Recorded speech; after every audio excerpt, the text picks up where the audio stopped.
ಉಡುಪಿಯ ಕಿನ್ನಿಮುಲ್ಕಿ ಸಮೀಪ ರಾಷ್ಟ್ರೀಯ ಹೆದ್ದಾರಿ 66ರಲ್ಲಿ ಸರಕು ಸಾಗಾಟದ ಲಾರಿಗೆ ಹಿಂಬದಿದ್ದ ಗೂಡ್ಸ್ ಟೆಂಪೋ ಡಿಕ್ಕಿ ಹೊಡೆದ ಪರಿಣಾಮ ಟೆಂಪೋ ಚಾಲಕ ಸ್ಥಳದಲ್ಲಿ ಮೃತಪಟ್ಟ ಘಟನೆ ಭಾನುವಾರ ನಸುಕಿನ ಜಾವ ಸಂಭವಿಸಿದೆ. ಮೃತರನ್ನ ಶಿವಮೊಗ್ಗ ಮೂಲದ 29 ವರ್ಷದ ಪ್ರಶಾಂತ್ ಪಿ ಎಂದು ಗುರುತಿಸಲಾಗಿದೆ. ಅಪಘಾತದ ತೀವ್ರತೆಗೆ ಟೆಂಪೋದ ಮುಂಭಾಗ ಸಂಪೂರ್ಣ ನಜ್ಜುಗುಜ್ಜಾಗಿದ್ದು ಚಾಲಕ ವಾಹನದೊಳಗೆ ಸಿಲುಕಿಕೊಂಡಿದ್ದರು. ಇದರಿಂದಾಗಿ ಚಾಲಕನ ಮೃತದೇಹವನ್ನು ಹೊರತೆಗೆಯಲು ಸಾಕಷ್ಟು ಹರಸಾಹಸ ಪಡಬೇಕಾಯಿತು. ಸಮಾಜ ಸೇವಕ ನಿತ್ಯಾನಂದ ಒಳಕಾಡು ಸಂಚಾರಿ ಠಾಣೆ ಪೊಲೀಸರು ಹಾಗೂ ಸ್ಥಳೀಯರ ಸಹಕಾರದಿಂದ ಮೃತದೇಹವನ್ನು ಹೊರತೆಗೆಯಲಾಯಿತು. ಹೆದ್ದಾರಿಯಲ್ಲಿ ನಿಂತಿದ್ದ ಲಾರಿಗೆ ಟೆಂಪೋ ಡಿಕ್ಕಿ ಹೊಡೆದಿರಬಹುದೆಂದು ಶಂಕಿಸಲಾಗಿದೆ. ಬಳಿಕ ಮೃತದೇಹವನ್ನು ಮರಣೋತ್ತರ ಪರೀಕ್ಷೆಗಾಗಿ ಅಜ್ಜರಕಾಡು ಜಿಲ್ಲಾ ಸರಕಾರಿ ಆಸ್ಪತ್ರೆಗೆ ಸಾಗಿಸಲಾಯಿತು. ಈ ಸಂಬಂಧ ಸಂಚಾರಿ ಪೊಲೀಸ್ ಠಾಣೆಯಲ್ಲಿ ಪ್ರಕರಣ ದಾಖಲಾಗಿದ್ದು ತನಿಖೆ ಮುಂದುವರೆದಿದೆ.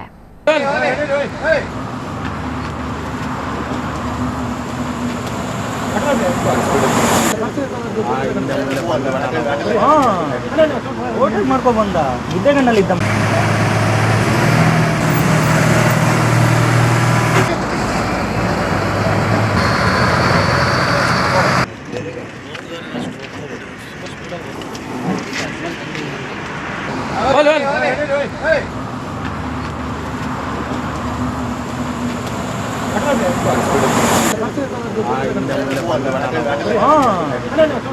ಮಾಡ್ಕೊ ಬಂದ ನಿದ್ದೆಗಣ್ಣಲ್ಲಿದ್ದ